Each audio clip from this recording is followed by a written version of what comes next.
Because let's be clear, you're going to indulge when you eat this.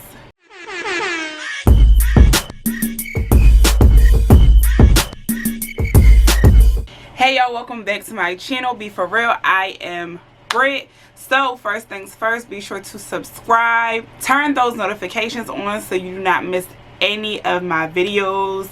Also, be sure to follow me on Instagram at Bforeal610. I always post the latest things that I'm doing, whether I'm about to upload a video, whether I'm trying something out. And be sure to check out my blog. I do have a blog now, Bforeal.com. I put my recipes up there. Subscribe to my newsletter. I do send out newsletter each and every week with Bforeal tips and exclusive content that only my subscribers on my newsletter get first.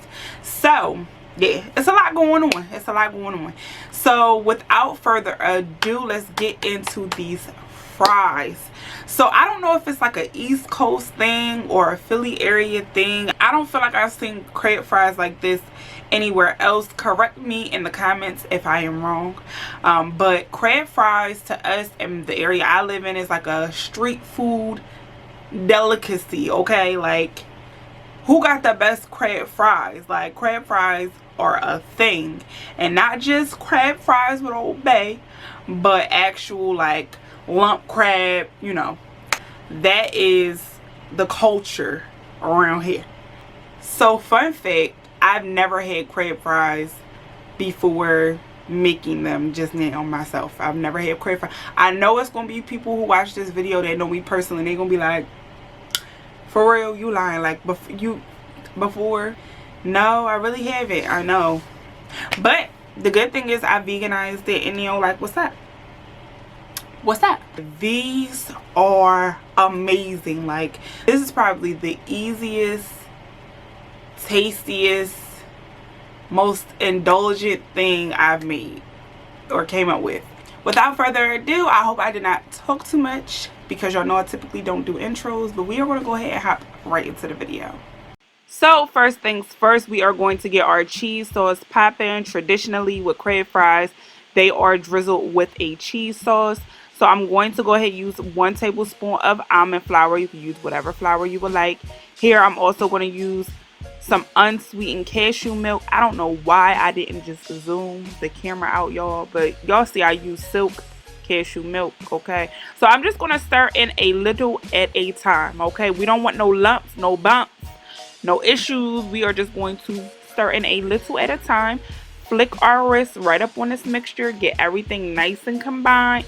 Okay, so be sure to do a little at a time. Don't come back here in these comments and say I done steered you wrong. I'm telling you, a little at a time. We are going to do 1 cup, and we are going to stir that up until it is nice and smooth. This is going to help thicken our cheese sauce and get our consistency nice and right. So I did let that cook for 2 to 3 minutes on medium heat.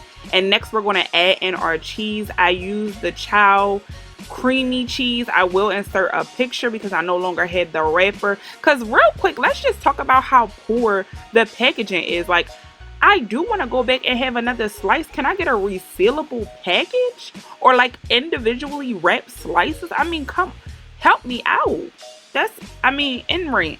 So I added in 2 slices of that cheese. I'm also going to add in 2 slices of the Follow Your Heart American cheese.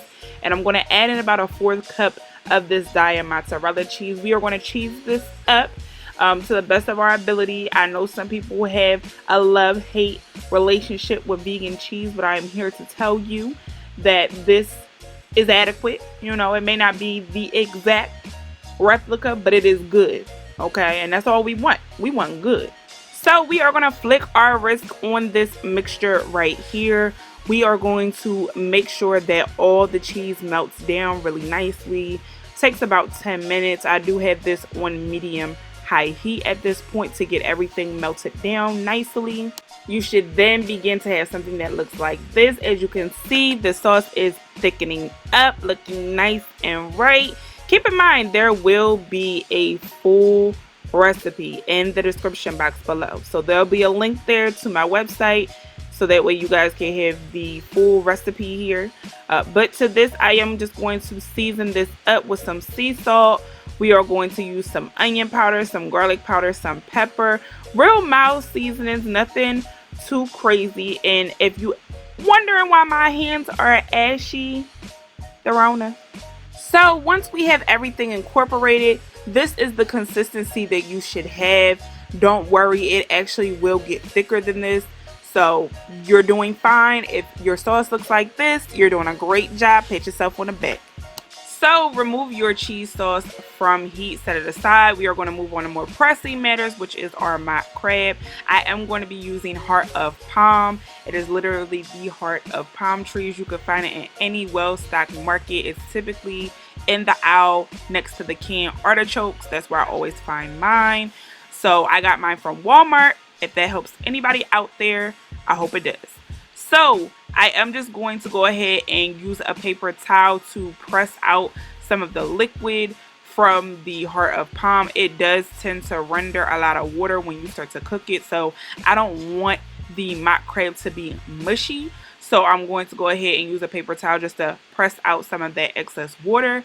Then I'm going to take 2 forks, put one in the end, and we are literally going to take our other fork and drag it down the heart of palm. And as you can see, it will flake up as if it was seafood. It's actually pretty remarkable. Okay, so you are going to go ahead and shred all of your hearts of palm here, just like that. And we are going to get this ready for the pan. So in our pan here, I'm just going to spray some non-stick cooking spray. And I'm going to place this over medium-high heat. And I'm going to go ahead and add in our mock crab, which is our heart of palm. And we're just going to go ahead and add in our kelp granules. Now you can use kelp granules, dose flakes, nori flakes, whatever floats your boat. This basically is what is going to give our mock crab its seafood flavor. Okay, so I like to use kelp granules. I will have a link in the description box where you can find these if you would like to purchase them.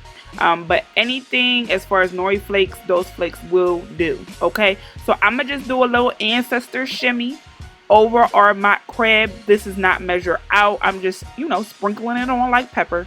So I'm just gonna take my 2 forks here and I'm gonna mix this up, get everything nice and well combined. I know what y'all thinking.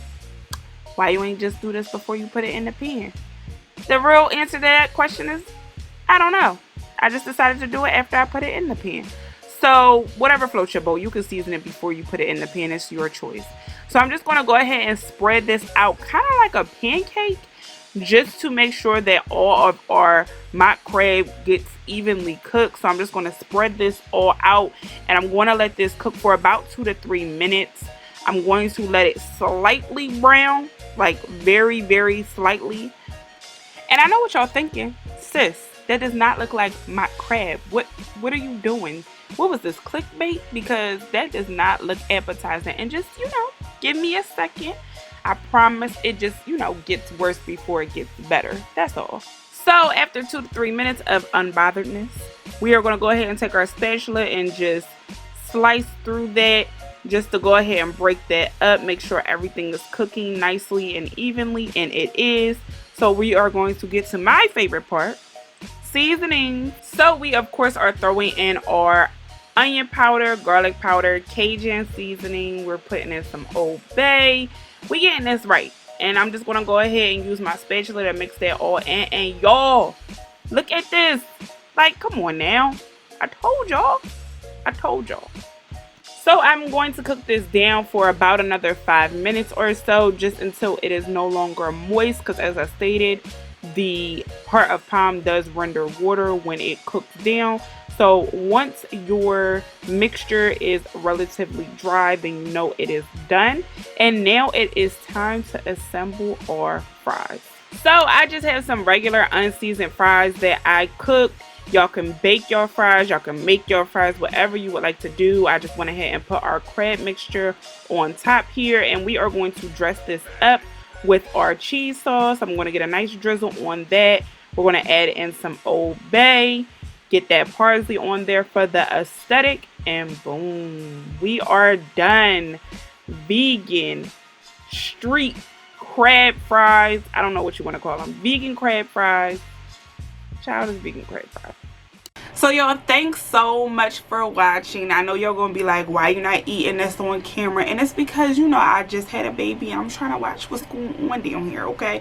I'm trying to snatch this back, get it all together, okay? And not in the Instagram model type of way, just naturally it's gonna take time type of way. Okay, so thank you guys so much for watching this video. I appreciate y'all. Know, give this video a thumbs up if you enjoyed it. Be sure to subscribe, share, all that good stuff, and I will see y'all in my next video.